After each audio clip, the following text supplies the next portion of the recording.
साहेबांची 3-4 दिवस बैठक झाली, भेटी झाल्या, दिलातल्या गोष्टी झाल्या आणि शिवाजी महाराजांनी संभाजी महाराजांना अनेक कानमंत्र दिलेले होते. तो महिना होता जानेवारी. मध्ये फेब्रुवारी गेला, पुढे मार्च महिना आला. 15 मार्चला रायगडावर राजाराम साहेबांचा विवाह होता आणि त्या राजाराम साहेबांच्या विवाहाचं आमंत्रण पन्हाळ्याला मुक्कामी असणाऱ्या शंभूराजांपर्यंत पोहोचू दिलं गेलं नाही, त्यांना येऊ दिलं गेलं नाही लग्नाला. एवढंच नव्हे तर महाराजांचं महानिर्वाण झाल्यानंतर औरंगजेबापर्यंत गोष्टी कळल्या की शिवाजी महाराजांचं महानिर्वाण झालंय, पण संभाजीराजांच्या कानापर्यंत ही गोष्ट न जाईल अशी व्यवस्था केली गेली. आणि त्यामुळं हा तर्नाबांड राजकुमार, ज्याच्या सहज एका वेळेला 10-20 हजाराचं सैन्य थोरले महाराज ताब्यात द्यायचे आणि स्वतःचं सिद्धत्व, त्यांनी शौरत्व आणि विद्वत्ता सिद्ध केली होती, त्यांच्यावर अकारण अन्याय केला गेला. म्हणून काही कारभाऱ्यांना शिक्षा ह्या संभाजी महाराजांनी दिलेल्या आहेत. पण कोणत्याही परिस्थितीत सोयराबाई, मातोश्री यांना भिंतीत छिनून मारलं संभाजीराजांनी, असा जो आरोप काही बखरकारांनी केला तो झुटा आहे. कारण कोकणातल्या बाकरे शास्त्रींना संभाजीराजांनी दिलेलं संस्कृत दानपत्र आज सुद्धा उपलब्ध आहे आणि ते राजांचं राजारोहण झाल्यानंतर वर्षभराचं आहे आणि त्याच्यामध्ये आपल्या मातेचं वर्णन संभाजीराजाने केलेलं आहे की आमच्या सोयराई माता स्फटिकाहून निर्मळ आहेत. आणि त्यामुळे एवढे प्रचंड पुरावे असताना असा आरोप करणं हे चुकीचं आहे. पण पुढच्या काळामध्ये या कारभाऱ्यांना माफ करून सुद्धा 2-3 वेळा त्यांच्यावर विषप्रयोग झाला, अनेक अडचणी आल्या. पण लक्षात घ्या की मी इतिहासाला विचारतो की थोरले महाराज गेल्यानंतर पुढे 10 वर्ष महाराष्ट्र कोणी सावरला, महाराष्ट्र कोणी आवरला? त्यावेळेला इतिहास मला सांगतो की महाराष्ट्रामध्ये एकच अशी दुधारी तलवार होती जिनं औरंगजेबाच्या 5 लाख फौजेला दाद दिली नाही आणि ती तलवार बहादर होती, ती म्हणजे संभाजीराजे. आणि संभाजीराजे याशिवाय दुसरं कोणी नाही. संभाजीराजांनी आपल्या आयुष्यामध्ये 104, काही इतिहासकार म्हणतात, काही 111 म्हणतात. आणि कधीही संभाजी महाराजांचा कोणत्याही युद्धामध्ये पराभव झाला नाही असं म्हटलं जातं. पण ते आपल्याला मान्य करता येणार नाही, कारण त्यांचा एका लढाईमध्ये चिक्कमंगळूर जवळ कर्नाटकामध्ये पराभव झाला होता. आणि पराभव झाल्यानंतर हे तोंड घेऊन स्वराज्यात जायचं नाही म्हणून संभाजीराजे आपल्या कवी कलश आणि उरलेल्या सैन्यांचं त्रिचन्नापल्लीला गेले आणि त्रिचन्नापल्लीच्या जंगलामध्ये त्यांनी नव्या धरतीची लढाई, जी बाणांची लढाई आहे, ती बाणांची लढाईचा अभ्यास केला आणि त्यांनी पुन्हा आपल्या पराभवाचा सूड घेतलेला आहे. अरे केवढा पराक्रमी राजा! विरजई जो होता गोव्याचा, तो विरजई, त्याच्याशी संभाजी महाराजांनी जुवे बेटाजवळ जी लढाई केली, तो विरजई एवढा घाबरला, म्हणजे व्हायसराय घाबरला की त्याने पाण्यामध्ये बोटीमध्ये जाऊन झेप घेतली आणि बोटीतून पळू लागला. त्यावेळेला आमच्या संभाजी राजांनी आपल्या मांडीखालचा घोडा त्या सागरामध्ये घातलेला होता आणि शेवटी महाराज आणि घोडा पोहणीस लागलेला होता. पण खंडोबल्लाळमुळं महाराज बचावले. म्हणजे जीवाची, प्राणाची, आपल्या ध्येयापुढं पर्वा न करणारे हे आमचे संभाजीराजे होते, हे विसरून चालणार नाही. काही मूर्ख लोक म्हणतात की इतिहासातले मुडदे कशाला बाहेर काढता. मी त्या मूर्खांना सांगतो की ही मुडदे नसून हे आमचे स्फूर्तीचे झरे आहेत, हे आमच्या स्फूर्तीच्या मशाली आहेत आणि त्या नव्या पिढी पुढे गेल्या पाहिजेत. संभाजीराजांचा अभ्यास कशासाठी आणि का करावा? कारण संभाजीराजांचे जे काही महत्वाचे गुण आहेत की पोलादी तोफांचे, आधुनिक तत्वांचे 2 मोठे कारखाने त्यांनी युरोपियन धर्तीवर कुडाळ आणि जवळच्या एका गावामध्ये कोकणामध्ये सुरू केले. ज्या वेळेला देहू आळंदीला वारकऱ्यांच्या पालख्या जायच्या, मध्ये दरोडेखोर लुटायचे म्हणून 1684 साली वारकऱ्यांना सरकारी संरक्षण देणारा कायदा आणि नियम संभाजी महाराजांनी बनवले आणि तेव्हापासून त्यांनी पालख्यांना संरक्षण दिलेलं आहे. शाहू महाराजांनी कोल्हापूरला धरण बांधलं राधानगरीचं आधुनिक काळामध्ये, पण त्या काळामध्ये हिंदू धर्मानुसार पाणी अडवणं म्हणजे पाप, समुद्रातून बाहेर जाणं म्हणजे महापाप, हेच धर्माच्या विरोधी. पण ज्या वेळेला विशाळगडकडचे काही शेतकरी आले संभाजी राजांकडे म्हणाले पीक वाढतंय, तर त्यावेळेला संभाजी राजे म्हणाले अरे पीक वाढतंय तर पीक जगलं पाहिजे तर प्रजा जगेल, इथे तुम्ही धर्माची कलनं गुंडाळून बांधावर ठेवा आणि खुशाल पाणी अडवा. म्हणजे धरणाचा पहिला प्रयोग हा संभाजी राजांनी केलेला आहे. कुठे केलेला आहे तर विशाळगडाजवळ केलेला आहे. आपल्याला माहिती आहे 25-30 वर्षापूर्वी आपल्या मराठा समाजात विशेषतः नवरी मुलगी इतकी लाजायची की खाली बघायची तिचा चेहराच बघायला मिळायचं नाही, एवढ्या स्त्रियांना आपण पाठीमागं लोटलेलं होतं. पण छत्रपती संभाजी महाराजांनी स्त्री राज्ञी जयती असा किताब, असा शिक्का दिला आणि येसूबाई महाराणी साहेबांच्या हातामध्ये सिंहासन दिलं. म्हणजे महाराष्ट्रात खऱ्या अर्थी पहिल्यांदा स्त्रीच्या हातामध्ये संपूर्ण राज्य कारभार करण्याचं देण्याचं पुण्यकर्म जर कुणी केलं असेल तर ते संभाजी महाराजांनी केलेलं आहे. म्हणजे रायगडचं सिंहासन येसूबाई चालवत होत्या आणि घोड्यावरून शत्रूचा मुकाबला संभाजी राजे करत होते. शेवटी ज्या वेळेला औरंगजेब आग्र्यामधून बाहेर पडला, त्याचं स्वप्न होतं 2 महिन्याच्या आत या कापर बच्चा, म्हणजे शिवाजी राजांना तो कापर म्हणायचा आणि संभाजी राजा म्हणजे कापर बच्चा, या कापर बच्चाला 2 महिन्याच्या आत मी नाहीसा करून पुन्हा दिल्लीला येणार आहे. पण पुढे 27 वर्ष हा वेडा औरंगजेब वेड्यासारखा महाराष्ट्रातून शेवटी कपडे फाडत या ठिकाणी मरण पावला. ही वस्तुस्थिती आपल्याला विसरून चालणार नाही. एक लक्षात घ्या, पुरंदरचा ज्या वेळेला तह झाला त्यावेळेला मिर्झा राजा जयसिंग आणि दिल्लेर खान हे फक्त 2 सरदार महाराष्ट्रावर चालून आले होते. त्या ज्या वेळेला मोठे महाराज थोरले महाराज हयात होते आणि औरंगजेबाचे किती सरदार आले? 2 सरदार. त्यांचं सैन्य किती होतं? साधारण 40,000. पण तरी सुद्धा या 2 सरदारांनी महाराष्ट्र विशेषतः मावळातली 60-70 गावं जाळून एवढा दबाव आणलेला होता आणि महाराजांच्या नंतर महाराष्ट्रावर 2 नव्हे तर 31 सरदार चालून आले होते आणि 40,000ची फौज नव्हे तर 5 लाखाची फौज आली होती.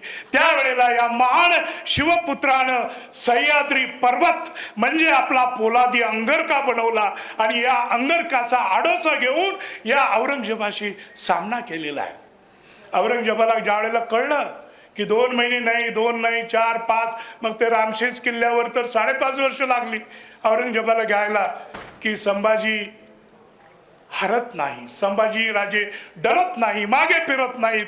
आणि मग काय करायचं? मग त्यांनी तो किमांश डोक्याचा काढला आणि खाली आपटला आणि सांगितलं की जोपर्यंत या कापर बच्चाला मी ठार मारत नाही तोपर्यंत माझ्या डोईवर मी किमांश घालणार नाही.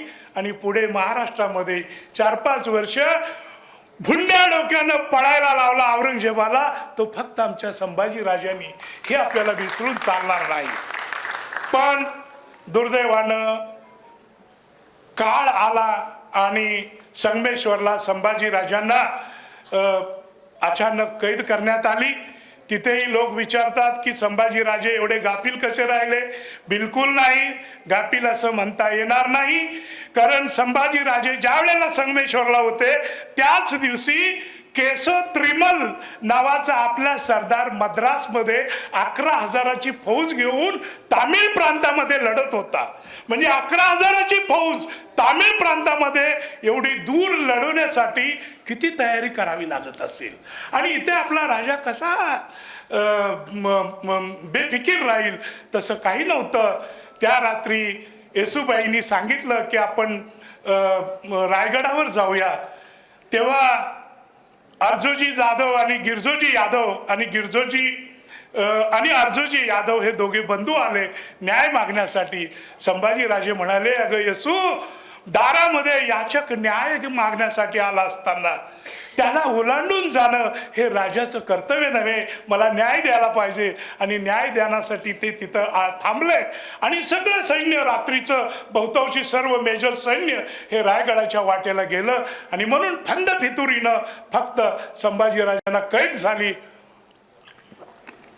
अन्यथा तो प्रसंग उद्भवला नसता.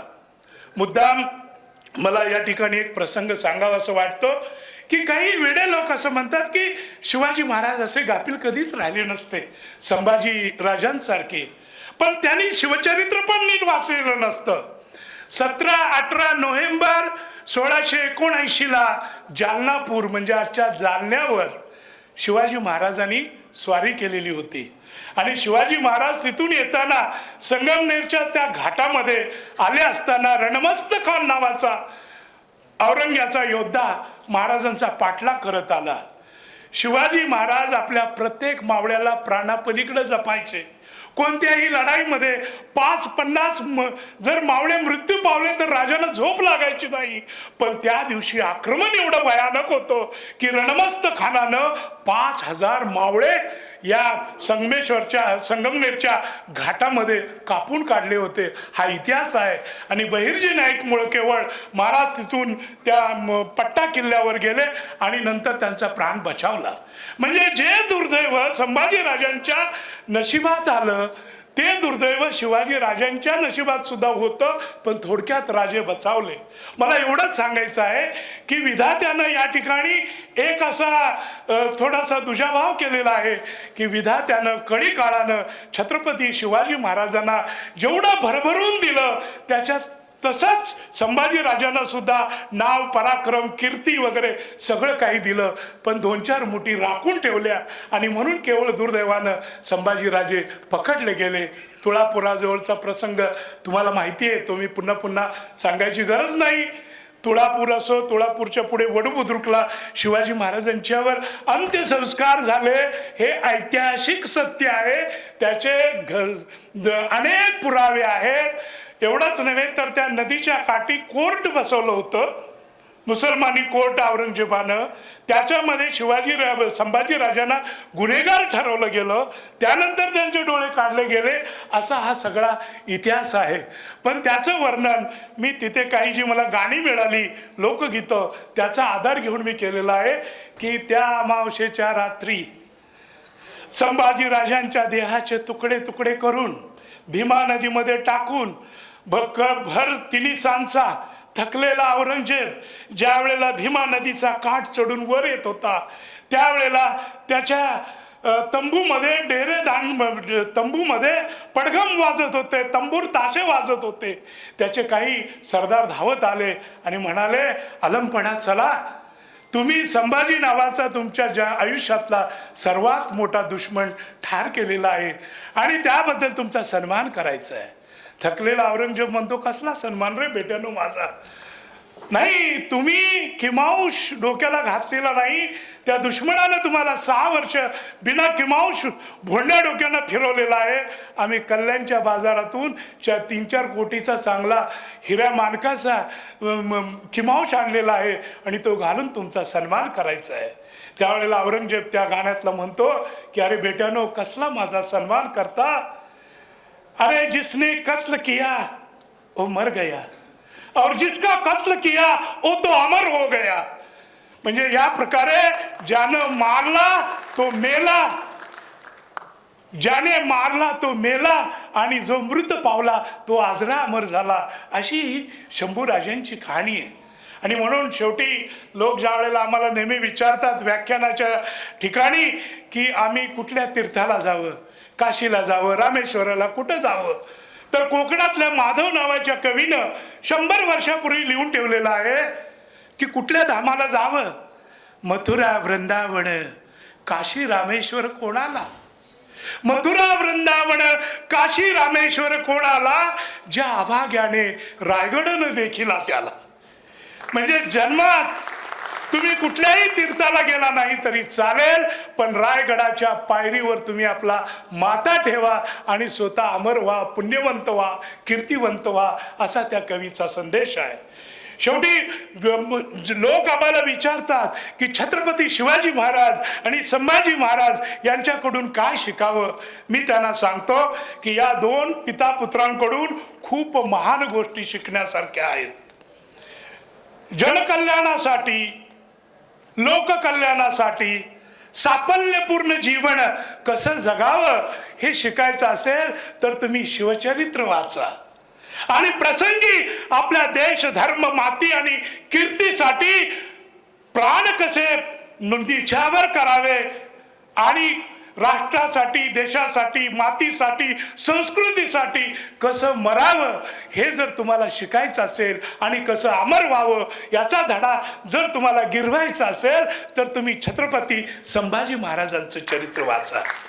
मला खूप मोठा आनंद वाटतो, अभिमान वाटतो की राज देशमुख तुम्ही आणि तुमच्या सर्व मित्रमंडळींनी हा जो घाट घातला आणि हे जे शंभू चरित्राचं तुम्ही या निमित्तानं जागरण इथे आयोजलेलं आहे त्याबद्दल मी तुमचे मनापासून आभार मानतो. तुम्हाला मानाचा मुजरा करतो आणि ज्या ज्या कीर्तिवंत, ज्ञानवंत, गुणवंत मंडळींना तुम्ही पुरस्कार केला त्यांना सुद्धा मी मनापासून नमस्कार करतो आणि आपली रजा घेतो. जय हिंद, जय महाराष्ट्र.